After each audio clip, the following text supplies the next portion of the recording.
सबसे पहले आम खबर आपको दें। जस्टिस काजी फाइजीसा केस, जस्टिस मंसूर अली शाह और जस्टिस मकबूल बाकर ने इख्तिलाफी नोट जारी कर दिए। जस्टिस मकबूल बाकर का 68 सफ़ात जबकि जस्टिस मंसूर अली शाह का 65 सफ़ात पर मुश्तमिल इख्तिलाफी नोट सामने आया है। इसी हवाले से मजीद तफसीलात अमानत कशकोरी से जान लेते हैं। अमानत, हमें अपडेट कीजिएगा। जी बिल्कुल, जस्टिस काजी फाइजीसा का तफसीली फैसला जारी किया गया था। ताहम उस वक्त जस्टिस मंसूर अली शाह और जस्टिस मकबूल बाकर ने जो है फैसले पर दस्तखत नहीं किए थे और आज दोनों जजेस के जो इख्तिलाफी नोट हैं वो जारी किए गए हैं। जैसे मकबूल बाकर का 68 सफ़ात पर मुश्तमिल इख्तिलाफी नोट है, जबकि जैसे मंसूर अली शाह का 65 सफ़ात पर इख्तिलाफी नोट जो है वो जारी किया गया है। जैसे मंसूर अली शाह ने अपने नोट में लिखा है कि FBR जो है मामला भेजना गैर कानूनी था। अदालत जो है वो हिदायत नहीं दे सकती थी कि FBR को मामला भेजा जाए, क्योंकि जस्टिस फाइजीसा और उनकी अहलिया जो है उनको अदालत ने ना ही बुलाया था और ना ही दरख्वास्त में FBR का कोई मामला सामने आया था। जैसे मंसूर अली शाह ने इसके साथ साथ ये भी कहा है कि एसेट रिकवरी यूनिट जिसने जज के खिलाफ मवाद इकट्ठा किया था, उसके जो चेयरमैन हैं उसके पास ये अख्तियारात नहीं थे कि वो जज के खिलाफ जासूसी करके मालूमात जो है वो हासिल कर सकें। और जैसे मंसूर अली शाह ने कहा है कि क्या ऐसे रिकवरी यूनिट के जो चेयरमैन हैं शहजाद अकबर, वो रियासती इदारों जो कानूनी इदारे हैं उनसे बालातर हैं कि वो किसी भी आला अदलिया के जज के खिलाफ मालूमात इकट्ठी करने का हुक्म दे सकते हैं। जैसे मंसूर अली शाह ने ये भी सवाल उठाया है कि क्या शहजाद अकबर है, FBR, नादरा और FIA जो है ये तमाम इदारे क्या वो शहजाद अकबर के ताबे हैं कि शहजाद अकबर उनको अहकामात जारी करते रहे और जज के खिलाफ जो है कार्रवाई होती रही और जो बात था वो इकट्ठा किया गया। इसके साथ साथ जैसे मंसूर अली शाह ने ये भी कहा है कि जो शिकायत कुनिंदा है वहीद डोगर, उन्होंने जो शिकायत की है उनको फीड किया गया था और जिन्होंने फीड किया था वही लोग जो हैं इस कहानी के अहम किरदार हैं और उनके खिलाफ जो है वो कार्रवाई की। जी अमानत, बहुत शुक्रिया तफसीलात से आगाह करने के लिए। फैसल वाडा ने इलेक्शन कमीशन में जमा कराए गए कागजात नामजदगी में अपनी अमरीकी शहरियत को छुपाया। इलेक्शन कमीशन के वकील ने इस्लामाबाद हाई कोर्ट के सामने फैसल वाडा के कागजात नामजदगी पेश कर दिए। हल्फनामे में फैसल वाडा ने लिखा कि वो कभी अमरीकी शहरी नहीं रहे। मजीद तफसीलात एहतशाम कयानी से जान लेते हैं। एहतशाम, अपडेट कीजिएगा इस मामले पर। देखिए, केस की समाअत के दौरान जस्टिस आमिर फारूक ने रिमार्क्स दिए कि जो कागजात नामजदगी हैं उसमें जमा कराए गए हलफनामे में ये लिखा गया है कि फैसल वाबदा ने अपनी जो अमरीकी शहरियत है वो नहीं रखते, लेकिन ये जो रिकॉर्ड पेश किया गया है इसके मुताबिक फैसल वाबदा ने 25 जून को अपनी अमरीकी शहरियत तर्क की।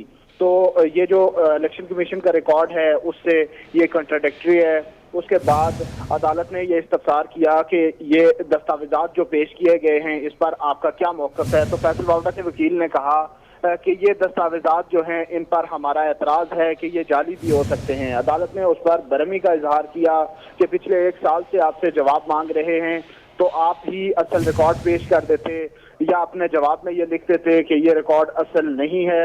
आप अपने आप को बंद गली में लेकर जा रहे हैं। जस्टिस आमिर फारूक ने ये रिमार्क्स दिए। ये भी इस्तफसार किया कि क्या फैसल वाबदा कभी अमरीकी शहरी नहीं रहे, जिस पर वकील ने यह कहा कि मैं ऐसा बयान नहीं दे सकता। उस पर अदालत ने बरहमी का इजहार किया कि क्या हम फैसल वाबदा को ज़ाती हैसियत में अदालत तलब कर लें। आप उनसे हदायत लेकर आए हैं, आपसे पूछ रहे हैं तो अदालत को सीधी तरह जवाब दें। तो जिस पर उन्होंने कहा कि फैसल वाबदा ने अपनी अमरीकी शहरियत कागजात नामजदगी जमा कराने से पहले तर्क कर दी थी। अदालत ने ये रिमार्क्स दिए कि आप जो फैसल वाबदा के अमरीकी शहरियत तर्क करने की तारीख है वो बताएं। तो उस पर जो वकील हैं उन्होंने कहा कि मुझे अपने मौक़िफ़ से हदायत लेने के लिए वक्त दे दें, जिस पर जस्टिस आमिर फारूक ने ये रिमार्क्स दिए कि अब रह ही क्या गया है। उसके बाद अदालत ने ये इस्तदा मंजूर करते हुए फैसल वाबदा के वकील को वक्त दिया है कि आप फैसल वाबदा से हदायत ले लें। केस की समाअत 12 नवंबर तक मुलतवी कर दी गई है। ठीक है, एहतशाम कियानी, तमाम तफसीलात के लिए बहुत शुक्रिया।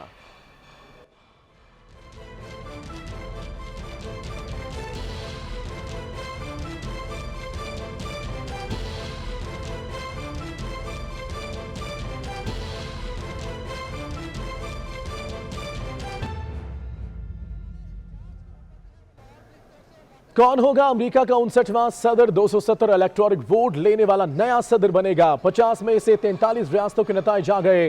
डोनाल्ड ट्रंप जो बाइडेन की बरतरी को तेजी से खत्म करने पर गामजन। जिन रियासतों से नताए जाना बाकी हैं उन तमाम रियासतों में डोनाल्ड ट्रंप को जो बाइडेन पर बढ़तरी हासिल है।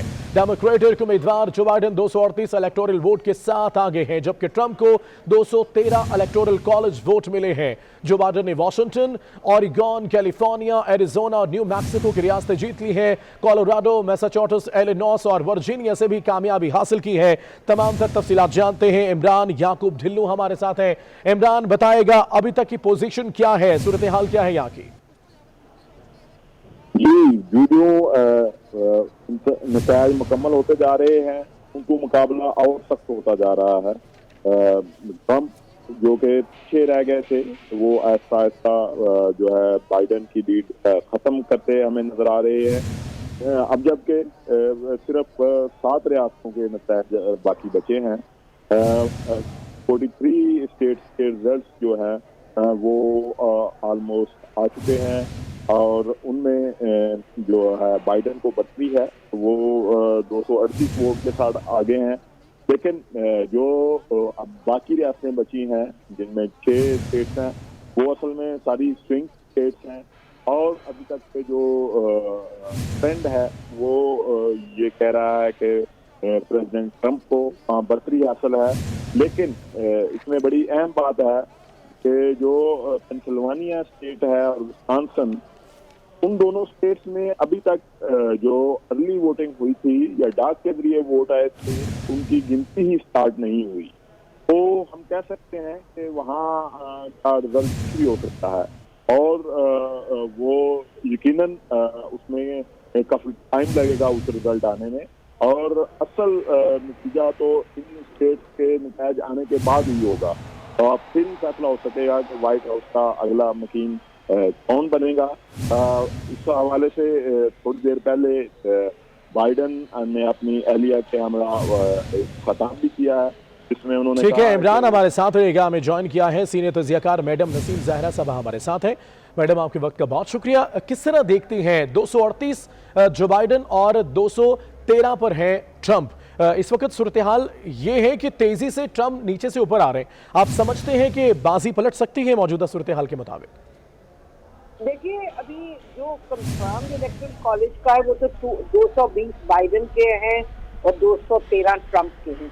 अच्छा, अब इस सूरत में जाहिर है कि अनप्रेडिक्टेबल है सिचुएशन, लेकिन जो 3 मेजर अभी स्टेट्स रहती हैं, पेंसिल्वेनिया, विस्कॉन्सिन और मिशिगन, और जैसे आपको मालूम है इलेक्टोरल कॉलेज का वोट हम उसकी बात कर रहे हैं, तो इन तीनों स्टेट्स से मिला के जो वोट बनते हैं जिसको ये मिलेंगे वो ये इलेक्शन जीत सकता है। 2-3 चीजें अहम है अभी तक जो हमारे सामने सिचुएशन है। नंबर 1 की जो पोल्स ने प्रिडिक्ट किया था कि बाइडेन को समझा था कि उसके लिए इजी विन होगी, वो तो नहीं हुआ, बड़ा क्लियर है। नंबर 2 जो पोल्स की प्रिडिक्शन थी कि ट्रंप जो हैं उनको वोट बहुत कम मिलेंगे और उनके जो अपने सपोर्टर्स हैं वो उनको छोड़ देंगे, वो भी आपने सिचुएशन देखा कि वो भी नहीं हुई। तो इस वक्त एक अनप्रिडिक्टेबल जो है सिचुएशन ओवरऑल है। एक तो ये वो पता चलेगा अगले कुछ घंटों में, और उस हवाले से ये भी अहम है जो एनालिस्ट है वो कह रहे हैं कि बड़ी गैर मुतवक्के चीज हुई है कि जो वाइट खवातीन हैं और जो black voter man and women both और जो हिस्पैनिक्स हैं उन्होंने सब ने जो है ट्रंप को पिछली मर्तबा के मुकाबले में ज्यादा वोट मिले अभी तक जो रिजल्ट आए। तो और ये भी सुनने में आ रहा है कि आप लोगों से ये बात करें जो अमेरिकन चैनल्स हैं तो वो उनको कह रहे हैं कि जी क्योंकि कोरोना की वजह से इतने बुरे हालात हुए हैं तो जो इक्तिसादी सूरत हाल को जो बेहतर कर पाएगा वो ट्रंप कर पाएगा और बाइडेन नहीं कर सकेंगे। तो ये इस वक्त एक सिचुएशन है जो सामने हमारे है। जाहिर है जो बड़ा सवाल है, अभी आपसे मैं बात कर रही हूँ, किसी भी मिनट ये डोनाल्ड ट्रंप आएंगे और आगे अपना मैसेज देंगे। डोनाल्ड ट्रंप की जो ट्वीट है वो बड़ी अहम है। उन्होंने कहा है कि इलेक्शन जो हम जीत रहे हैं और कोई हमारे से इलेक्शन चोरी नहीं कर सकता। और दिस इज वेरी इंपॉर्टेंट और वेरी सिग्निफिकेंट कि ये इसका वो अभी जो मैसेज देने आ रहे हैं व्हाइट हाउस में, पूरी स्टेज सजी हुई है, किसी भी मिनट आके बोलेंगे। तो क्या कहते हैं डोनाल्ड ट्रंप, अगर फॉर एग्जांपल वो कहते हैं कि जी हम जीत गए हैं और अब जो वोट काउंटिंग होगी, मसलन पेंसिल्वेनिया में 3 दिन तक जो वोट आएंगे वो काउंट हो सकेंगे, तो वो अब उसको अगर चैलेंज करते हैं डोनाल्ड ट्रंप, तो इसका मतलब ये है कि एक झगड़े वाली सिचुएशन बनेगी। और ये आप सुन रहे हैं कि ये टर्म समारोह, ये कि अमेरिका का election is a lawyered up election, यानी कि लॉयर्स दोनों तरफ से खूब जमा हो गए हैं कि शायद कोर्ट में जाके इसको फैसला करना पड़े। और वायलेंस का, और वहाँ ये खौफ है कि उन्होंने जो दुकानें हैं वॉशिंगटन में और न्यूयॉर्क में, उधर शीशे क्योंकि होता है लगा हुआ बाहर, तो उन्होंने बोर्ड लगा दिए बाहर के, प्रोटेक्टेड रहे अगर वायलेंस आउटब्रेक हो। तो ये 2-3 डिफरेंट जो चीजें हैं वो देखने की हैं। अब डोनाल्ड ट्रंप आ गए स्टेज पे, अब मेरा ख्याल है सुनना चाहिए कि वो कहते क्या। बिल्कुल सही कह रही है, और वायलेंस तो किसी भी तरफ से हो सकता है, कोई भी जीते या हारे। नवीद चौर साहब ने भी ज्वाइन किया है। मैडम आप साथ रहिएगा। नवीद चौर साहब, आप क्या देखते हैं, जो नंबर गेम है वो तो ये बता रही है कि जो बाइडन जो है वो इस वक्त विन कर रहे हैं, लेकिन कुछ अहम रियासतें अभी बाकी हैं। आप किस तरह देखते हैं सूरत हाल को? जी बहुत क्रुशल हो गया ये मुकाबला, और जिस तरह की गुफ्तगू हो रही है अब, तो मुझे तो वो याद आ गया जब एल गोर और जॉर्ज बुश जूनियर का इलेक्शन था। डोनाल्ड ट्रंप गालिबन स्पीच के लिए आए हैं। People for their tremendous support. Millions and millions of people voted for us tonight, and a very sad group of people is trying to disenfranchise that group of people, and we won't stand for it. We will not stand for it. I want to thank the First Lady, my entire family, and Vice President Pence, Mrs. Pence, for being with us all through this. And we were getting ready for a big celebration. We were winning everything, and all of a sudden it was just called off. The results tonight have been phenomenal, and we are getting ready. I mean, literally, we were just all set to get outside and just celebrate something that was so beautiful, so good, such a vote, such a success. The citizens of this country have come out in record numbers. This is a record. There's never been anything like it, to support our incredible movement. We won states that we weren't expected to win. Florida, we didn't win it. We won it by a lot. And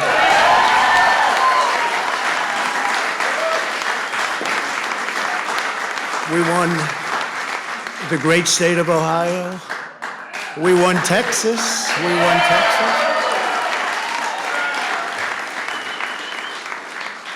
We won Texas by 700,000 votes, and they don't even include it in the tabulations.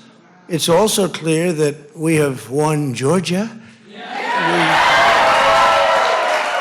We're up by 2.5%, or 117,000 votes, with only 7% left. They're never going to catch us. They can't catch us. Likewise, we've clearly won North Carolina,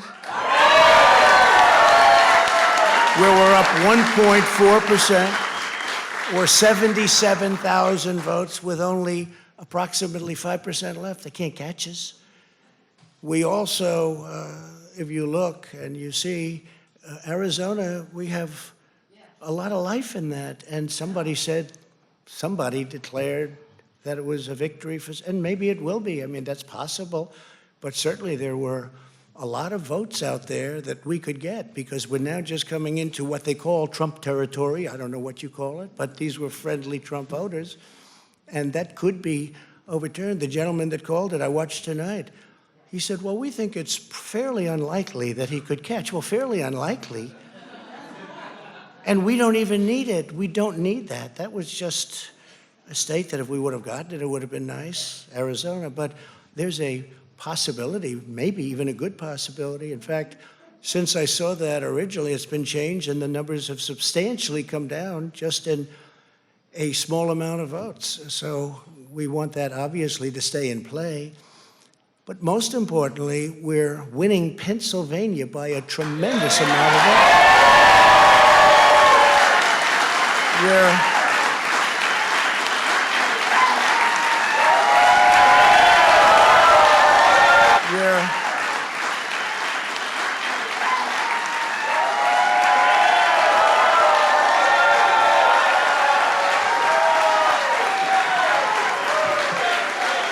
think of this, think of this, think of this. We're up 690,000 votes. 690,000. These aren't even close. It's not like, oh, it's close.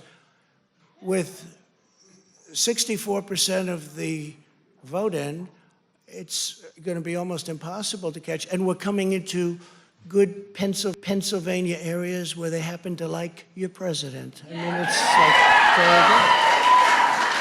So we'll probably expand that. We're winning Michigan, but I'll tell you, I looked at the numbers. I said, whoa. I said, wow, that's a lot. By almost 300,000 votes, and 65% of the vote is in. And we're winning Wisconsin, so we're winning. We don't need all of them.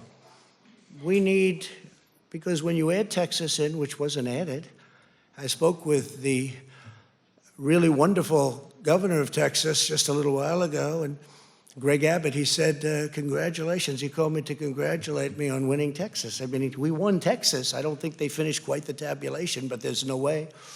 And it was almost complete, but he congratulated me. Then he said, by the way, what's going on? I've never seen anything like this. Can I tell you what? Nobody has. So we won by 107,000 votes with 81% of the vote. That's Michigan. So when you take those three states in particular, and you take all of the others, I mean, we have so many, we had such a big night. You just take a look at all of these states that we've won tonight, and then you take a look at the kind of margins that we've won them by. And all of a sudden, it's not like we're up 12 votes and we have 60% left. We won states, and all of a sudden, I said, what happened to the election? It's off.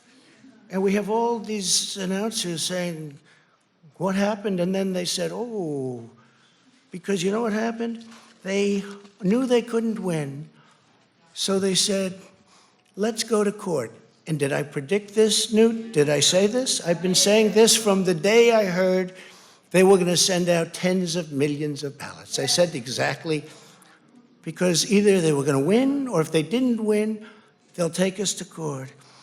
So Florida was a tremendous victory, 377,000. Texas, as we said. Ohio, think of this. Ohio, a tremendous state, a big state. I love Ohio. We won by 8.1%, 461,000. Think of it. Almost 500,000 votes. North Carolina, big victory with North Carolina. And so we won there. We lead by 76,000 votes with almost nothing left. And all of a sudden, everything just stopped. This is a fraud on the American public. This is an embarrassment to our country. We were getting ready to win this election. Frankly, we did win this election. We did win this election. So our goal now is to ensure the integrity for the good of this nation. This is a very big moment. This is a major fraud in our nation. We want the law to be used in a proper manner. So we'll be going to the U.S. Supreme Court. We want all voting to stop. We don't want them to find any ballots at 4 o'clock in the morning and add them to the list, okay? It's a very sad moment. To me, this is a very sad moment, and we will win this, and we, as far as I'm concerned, we already have won it. So I just want to thank you, and I want to thank all of our support. I want to thank all of the people that worked with us, and Mr. Vice President, say a few words, please.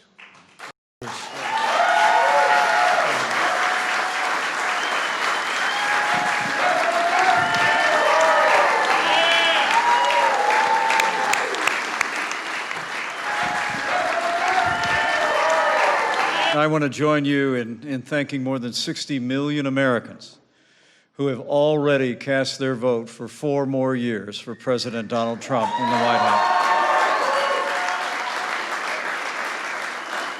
while the votes continue to be counted, we're going to remain vigilant, as the President said.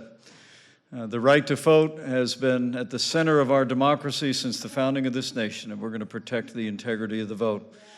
But I really believe with all of my heart, with the extraordinary margins, Mr. President, that you've inspired in the states that you just described, and the way that you launched this movement across the country to make America great again, I truly do believe, as you do, that we are on the road to victory and we will make America great again. Thank you, Mr. President. Thank you very much, everybody. America great again. Thank you, Mr. President. Thank you very much, everybody.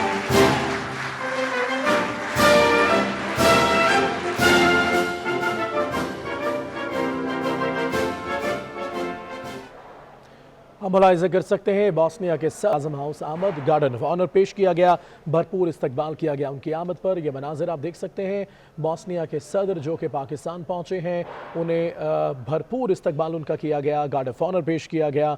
और इस वक्त वज़ीर आज़म house उनकी आमद हुई है, मुतवक्का तौर पर वज़ीर आज़म इमरान खान से और अपने हम मनसब से यहाँ पर मुलाकातें भी करेंगे और अभी उनसे तारुफ करवाया जा रहा है। यहाँ पर मौजूद हैं इस वक्त आप देख सकते हैं वज़ीर आज़म हाउस में बॉस्निया के सदर जिनकी आमद हुई, जिनका भरपूर इस्तकबाल किया गया और अभी तारुफ करवाया जा रहा है।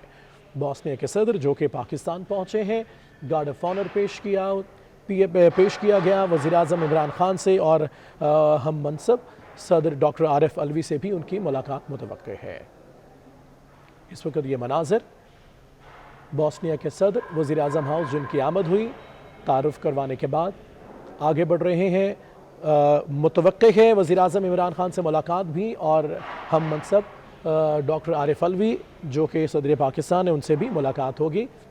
वज़ीर आज़म इमरान खान बॉस्निया के सदर के साथ इस्लामाबाद के ये मनाजिर वज़ीर आज़म हाउस में पहुँचे हैं। बॉस्निया के सदर वज़ीर आज़म इमरान खान ने भरपूर इस्तकबाल किया, तारुफ करवाया और अभी इस वक्त आप मनाजिर देख सकते हैं बॉस्निया के सदर जो कि पाकिस्तान पहुँचे हैं कुछ रोज़ा दौरे पर और वज़ीर आज़म हाउस में इस वक्त मौजूद हैं।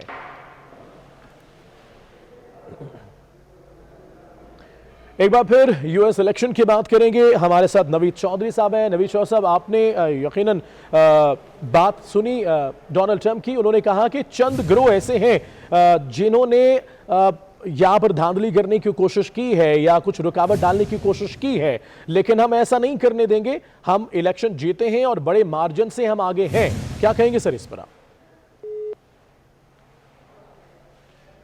नवीद चौधरी साहब से भी रब्ता करते हैं। कौन होगा अमेरिका का 59वां सदर? 270 इलेक्टोरिक वोट लेने वाला नया सदर बनेगा। 50 में से 43 रियासतों के नतीजे आ गए हैं। वाज़े तौर पर जीत का ऐलान किया है डोनाल्ड ट्रंप ने भी। अचानक सब चीज़ें रुक गई हैं, ये फ्रॉड है ऐसा कहना है डोनाल्ड ट्रंप का। मिशिगन में 3 लाख वोटों से जीत रहे हैं। शिमाली कैरोलिना की बात की, उन्होंने कहा कि हम उसमें कामयाब हो रहे हैं। इमरान याकूब ढिल्लो हमारे साथ हैं। इमरान याकूब, डोनाल्ड ट्रंप ने तो वाज़े तौर पर जो अहम रियासतें हैं जिन्हें स्विंग स्टेट्स कहा जाता है उनमें अपनी जीत जाहिर कर दी है। जी, ये तो हम शुरू से ही तवक्को कर रहे थे कि जैसा कि सर पहले बाइडेन भी अपनी जीत का दावा कर चुके हैं, अब प्रेसिडेंट ट्रंप ने भी अपनी जीत का दावा कर दिया है, तो ये इलेक्शन यकीनन कोई ना कोई अपने पीछे तनाज़ा छोड़ के जाएंगे। तो जो अब असल मसला उन्हीं जो स्विंग स्टेट्स में ही पैदा होगा, क्योंकि उनमें से 2 स्टेट्स जो कि पेंसिल्वानिया और विस्कॉन्सिन है। पेंसिल्वानिया के 20 वोट हैं, विस्कॉन्सिन के 10 वोट हैं, तो ये टोटल 30 वोट बनते हैं। तो उन दोनों स्टेट्स में जब अभी तक दाग के जरिए आने वाले वोट की गिनती ही नहीं शुरू हुई, तो किस तरह प्रेडिक्ट किया जा सकता है कि वहां से कौन जीतेगा?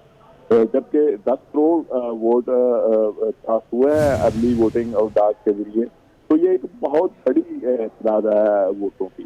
तो और उसमें जो ट्रेंड निकला है वो अभी तक उसमें तो बाइडेन को 35% वोट पड़े थे, जबकि प्रेसिडेंट ट्रंप को बिल्कुल ठीक है। लेकिन ओवरऑल अगर देखा जाए तो अभी भी जो मार्जिन है वो है काफी, 237 और 213। नवीद चौधरी साहब, सर, ट्रंप की आपने भी स्पीच सुनी, कहते हैं कि अचानक सब चीजें रुक जाना ये फ्रॉड है, यानी अभी से ही वो ये बात कर रहे हैं कि चंद गिरोह ऐसे हैं जो कि रुकावट डालने की कोशिश कर रहे हैं। क्या कहेंगे सर इस पर? जी, उन्होंने अपनी तकरीर के अंदर सारे जो रिजर्वेशन हैं उसका अहाता कर दिया है मुकम्मल तौर पे, और साथ ही ये भी वादे कर दिया है कि वो नतायज जो हैं जो उनके नजदीक दुरुस्त हैं उसी को तस्लीम करेंगे। तो ये बड़ी एक मैं समझता हूँ कि अमेरिकन सी सूरत हाल है। अभी तो गिनती बहरहाल जारी है, जो रिजल्ट सामने आ चुके हैं उसकी बुनियाद पर कुछ तबसरा किया जा सकता है, लेकिन दायरा भी काफी सारे वोट जो है उनकी गिनती जारी है। तो अंदाजा तो ये है कि 2 से 4 घंटे और लग सकते हैं कम अज कम। लेकिन ये जो फिजा में कशीदगी है ये इस वक्त सबसे ज्यादा नुमाया हो गई है, और प्रेसिडेंट की स्पीच के बाद बजाय कोई काम एंड कूल सूरत हाल पैदा होने के या ये नजर आने के कि हम एक स्मूथ नतीजे के ऐलान की जाने बढ़ रहे हैं, तो रिजर्वेशन उन्होंने जब वाइट हाउस में खड़ा बंदा अपनी रिजर्वेशन शो कर दे तो उसके बाद जाहिर है मामला बड़े समझता हूँ कि गंभीर होते नजर आ रहे हैं बज़ाहिर। बिल्कुल ऐसा ही है। सर, साथ ही लेके हमें ज्वाइन किया है प्रोफेसर डॉक्टर अवैस सलीम साहब ह्यूस्टन टेक्सास से। डॉक्टर साहब, टेक्सास से तो फ्लोरिडा हो गया, टेक्सास हो गया, इन अहम रियासतों से पेंसिल्वेनिया की उन्होंने बात की है, मिशिगन की बात की है, जनूबी कैरोलिना की बात की है। डोनाल्ड ट्रंप ने उन्होंने कहा हम यहाँ से जीत रहे हैं, वाज़े तौर पर बर्तरी हमारी है और हम जीत के रहेंगे। कैसे देखते हैं तमाम तर सूरत हाल को अभी किया? जी बहुत शुक्रिया। देखिए, सदर ट्रंप ने अपनी जो अभी ये कमेंट्स दिए हैं इसमें उन्होंने पूरी कॉन्स्पिरेसी थ्योरी का थीम उभारने की कोशिश की है, जो एक हॉलमार्क रहा है उनकी पूरी कैंपेन का, जिसमें जो स्टेट्स वो जीत गए हैं वहां पर सब कुछ ठीक हुआ है, और जहां पर वो बदली हासिल नहीं कर सके या जहां पर अभी नतीजे नहीं आए तो वहां शायद कोई गड़बड़ हो रही है। अभी कुछ देर पहले उन्होंने ट्वीट भी किया कि आपका जो मैंडेट है उसको चोरी करने की। ठीक है, बहुत शुक्रिया। नवीद चौधरी साहब हमारे साथ थे, प्रोफेसर डॉक्टर अवैस सलीम साहब, इमरान याकूब साहब हमें अपडेट कर रहे थे। बहुत शुक्रिया आप सबका। बुलेटिन में आगे बढ़े और आपको बताएं, साहने बल्दिया केस समेत अहम तरीन केसेस की पैरवी करने वाले senior special public prosecutor Sheikh Sajid Mehboob ने इस्तीफा दे दिया। शेख साजिद महबूब ने इस्तीफा प्रोसिक्यूटर जनरल सिंध को अरसाल कर दिया है। शेख साजिद महबूब का कहना है कि वो ज़ाती वजूहात पर मजीद काम जारी नहीं रख सकते। आपको अपडेट कर रहे हैं आप खबर से। साहने बल्दिया केस समेत अहम तरीन केसेस की पैरवी करने वाले senior special public prosecutor Sheikh Sajid Mehboob ने इस्तीफा दे दिया है। मजीद तफसीलात जफर सोमरो से जान लेते हैं। जफर, तफसीलन अपडेट कीजिएगा।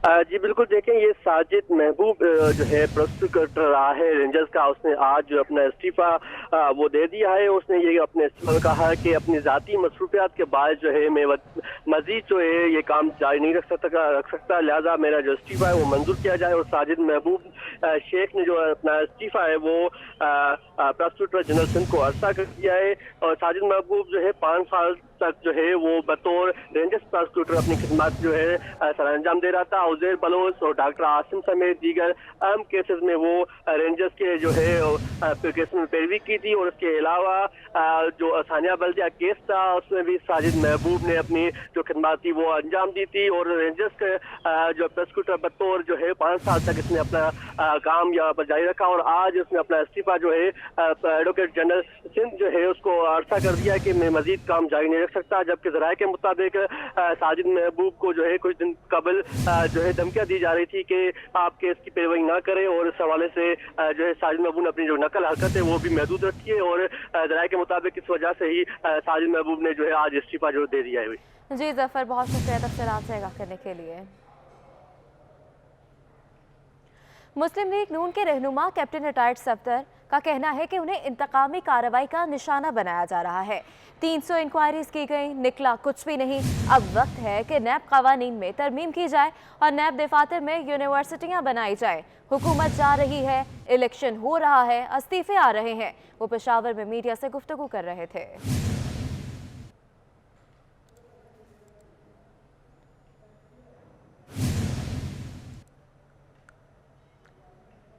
Chairman Peoples Party Bilawal Bhutto Zardari की 24 न्यूज़ की बंदिश की मजम्मत। 24 न्यूज़ से खसूसी गुफ्तगू में बिलावल भुट्टो जरदारी ने कहा है कि पीटीआई हुकूमत मीडिया पर हमले कर रही है।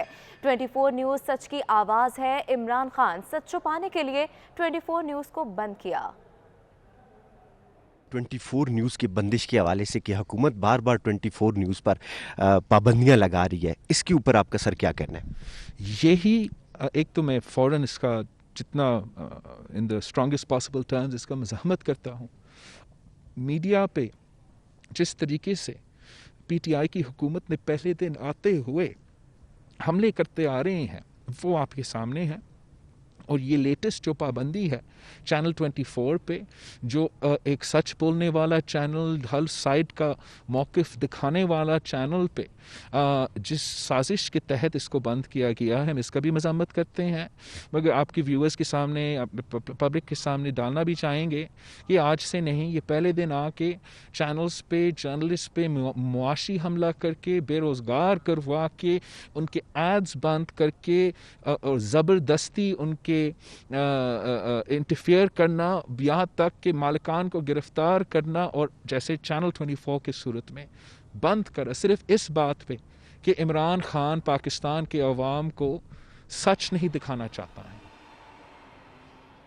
24 न्यूज़ की बंदिश को 65 रोज़ हो गए। मुख्तलिफ शहरों में सहाफ़ी तंजीमों, बार एसोसिएशंस और सिविल सोसाइटी ने एहतजाज किया। मुजाहिरीन ने 24 न्यूज़ को बहाल करने का मुतालबा कर दिया।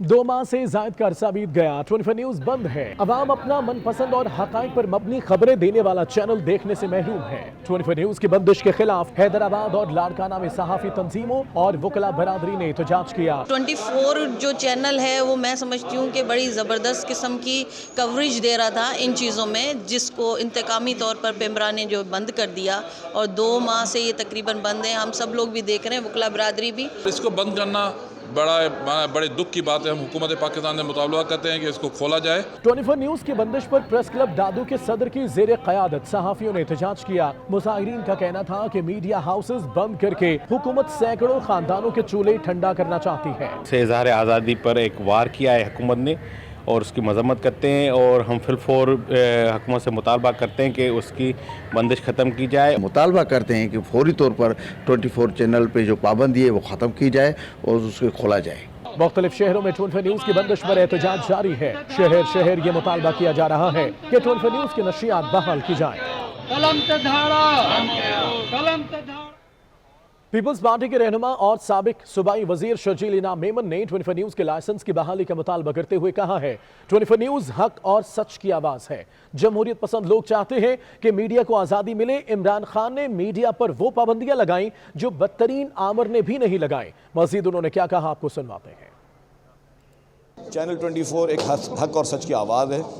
ये चंद उन चैनल्स में है जो कि उस लड़ाई में इमरान खान का और इसकी हुकूमत की नाअहलियों को दिखा रहा है। तो कोई भी शख्स अगर इमरान खान की नाअहली दिखाता है तो वो इमरान खान को चीज़ पसंद नहीं आती। हमारी पूरी दुआएं भी 24 के साथ हैं, नेक तमन्नाएं 24 के साथ हैं, और जितने भी जमहूरियत पसंद लोग हैं वो चाहते हैं कि मीडिया को आज़ादी मिले। कराची में पुराने जमाने की 4 सीटर बसें आज भी सड़कों पर रवा दवा हैं। इन बसेस का अहवाल जानते हैं महमूद रियाज से। जी महमूद, बताइएगा। आलमी जरीदे ब्लूमबर्ग की रिपोर्ट के मुताबिक कराची दुनिया के उन शहरों में से है जहां पर पब्लिक ट्रांसपोर्ट सबसे बुरी हालात में है। और ये रिपोर्ट कोई ऐसी गलत भी नहीं है। हम अपने नाजरीन को कराची की सबसे कदीम सवारी दिखा रहे हैं कि जिसके अंदर ऐसा लगता है कि दूसरी जंग अजीम की कोई ये सवारी है, और इसको 4 सीटर कहते हैं। और इस वक्त भी आप अपने नाजरीन को दिखाएं, भाई ये कराची वालों के नसीब में सवारी है। कितनी पुरानी सवारी है ये 1965 की सवारी है। ये देखें, ये इसके हैंडल देखें, जबकि दुनिया के लोग जो है जदीद तरीन, इवन पाकिस्तान के भी कुछ शहरों के अंदर जो है ट्रांसपोर्ट आ चुकी है, मगर लोग आज भी देखें कि इसके ऊपर बैठ रहे हैं। जैसा कि इन्होंने बताया, ये कितना पुराना मॉडल है और कब से चल रहे हैं ये तकरीबन 50 साल से चल रही हैं ये गाड़ियाँ। 1965 का मॉडल है, 50 साल से ये चल रही हैं। गरीबों के लिए बहुत अच्छी सवारी है ये शहर के मखसूस इलाकों में चलती है। और जबकि दुनिया में एक तरफ जो है कि मास ट्रांजिट पर काम हो रहा है, जदीद तरीन बरकी तेज जो है वो ग्रीन लाइन चल रही है, सब कुछ चल रही है, लेकिन शहर कायद के नसीब के अंदर ये सवारी है कि जिस पे कराची के लोग जो है वो सफर करने पर मजबूर हैं। जी बहुत शुक्रिया। गैर मरम्मती, पुरानी और नाकारा बसें आज भी आपको कराची की सड़कों पर नजर आएंगी, जिनकी फिटनेस चेक करने का कोई रवाज नहीं है। हमारे नुमाइंदे इरफान अब्बासी इस वक्त सदर में मौजूद हैं, उनसे जानते हैं हालात क्या हैं। बताएगा इरफान, कैसी सूरत हाल है बसेस की यहाँ पे? जी बिल्कुल, बड़े बड़े ट्रांसपोर्ट के हवाले से बड़े बड़े प्रोजेक्ट का सुना तो जाता है, लेकिन देखने में नहीं आता और आवाम आज भी इन्हीं पुरानी बसों के ऊपर सफ़र करने पर मजबूर है। ये 20 नंबर बस है कि जो है वो काफ़ी जो है वो पुरानी करार दी जाती है इस तरह की जो बसें, और मेंटेनेंस का जहाँ तक ताल्लुक है तो वो अमूमन देखने में ये आता है कि गाड़ियों की मेंटेनेंस नहीं होती। इसके अलावा कराची के शहरी ये भी कहते हैं कि अगर इन बसों का अचानक से जो है वो कल्टी हो जाना, इनका पलट जाना, लोगों का जख्मी होना या खुदा ना खास्ता लोगों का मर जाना, उसकी वजूहात सिर्फ ये ड्राइवर हजरात नहीं होते, बल्कि फिटनेस के जो मामलात है, जो इदारे फिटनेस के मामलात को देखते हैं, अगर शहरियों की राय ली जाए तो उनका कहना है कि ये सारे के सारी जिम्मेदारी इन मुताल्लिका इदारों की बनती है कि जो शायद जिनकी तवज्जो इन गाड़ियों की तरफ नहीं है। इनके टायर अगर अमूमन गाड़ियों के आप देखें तो वो जो एक मियाद होती है टायर की कि आप इतने अरसे तक इस टायर को इस्तेमाल कर सकते हैं, उसके बाद आपको तब्दील करना लाजिम हो जाता है, लेकिन ऐसा देखने में नहीं आता। बॉडी अगर आप गाड़ी की देख लें तो वो देखकर ही आपको काफ़ी ज़्यादा जो है वो सबसे बड़ी कि अगर कहा जाए सबसे ज़्यादा परेशानी की वजह भी वही बनती है कि लोग उस बॉडी से बिल्कुल लग के नहीं बैठ सकते, क्योंकि उसमें निकली हुई जो नोकें हैं ना वो आपके कपड़ों को भी जो है वो फाड़ देती है। ये सूरत हाल है। इस शहर की ट्रैफिक की मुताल्लिका इदारों की जिम्मेदारी बनती है कि खुदारा ऐसे अज़्दिहाम, जहाँ जिस शहर के अंदर ट्रैफिक का अज़्दिहाम नज़र आता है उस शहर के अंदर ना सिर्फ फिटनेस सर्टिफिकेट को देखना लाजिम है, बल्कि जो मुसाफिर हैं उनकी ज़िंदगी लाजिम बजानी है। मेरे साथ ड्राइवर हज़रात से कोशिश की थी मैंने कि बात करूँ, उन्हें मैंने कहा भी था, लेकिन वो शायद बात करने के लिए राजी नहीं थे। ठीक है इरफान, बहुत शुक्रिया तफसीलात के लिए। कराची के वासियों का कहना है शहर का ट्रांसपोर्ट का निज़ाम कई बरसों से खस्ता हाली का शिकार है। बसें ऐसी हैं जिनमें बैठकर मुसाफिरों का खाना फौरन हजम हो जाता है। मज़ीद तफसीलात जान लेते हैं दानियाल सैयद से। जी दानियाल, बताइएगा। बिल्कुल, आलमी जरीदे ब्लूमबर्ग की रिपोर्ट के मुताबिक, ताज़ा रिपोर्ट के मुताबिक कराची शहर को ख़तरनाक तरीन शहर करार दिया गया है ट्रांसपोर्ट के हवाले से। इस शहर के अंदर ट्रांसपोर्ट का जो मसाइल हैं, जो मसले हैं, वो हालिया दिनों से नहीं बल्कि कई सालों से यही मसले हैं, और शहरी जो हैं वो रुल जाते हैं बसों के इंतज़ार में। बसों की हालत इंतहाई खस्ता हाली का शिकार होती हैं, कोई पुरसाने हाल नहीं है, कोई पूछने वाला नहीं है। कराची के जो बासी उनके साथ हम मौजूद हैं, उनसे जानने की कोशिश करते हैं। बसें जो है बिल्कुल भरी भी होती हैं, ओवरलोड हुई भी होती हैं। छतें जो उन्होंने जो है बिल्कुल बराबर लोग बैठे होते हैं, गिरने के खर्चा ज़्यादा होते हैं, और जो है बसें में जो है सफ़र करना बहुत मुश्किल हो गया है। ट्रांसपोर्ट जो है अब चिंची वगैरह को इन लोगों ने आगे कर दिया है, बस इस वजह से बसों वालों ने जो है बसों को जो है कम कर दिया है। ये कराची के बासी हैं जिनका कहना है कि मसाइल बेतहाशा हैं ट्रांसपोर्ट के। बसें बेशतर कराची के ऐसे इलाके हैं जहाँ पे अब भी बसें नहीं जाती हैं, तरक्की कर जाने के बावजूद बेशतर ऐसे इलाके हैं जहाँ पर ट्रांसपोर्ट नहीं, और अगर ट्रांसपोर्ट जिन इलाकों में जिन शाहराहों पे चलती है उनकी मेंटेनेंस नहीं होती, उनके शीशे नहीं होते, बाहर की जो डस्ट होती है, जो धुआं होता है वो। बहुत शुक्रिया। न्यूज़ स्टूडियो से फिल वक्त इतना। एक ब्रेक के बाद हेडलाइन।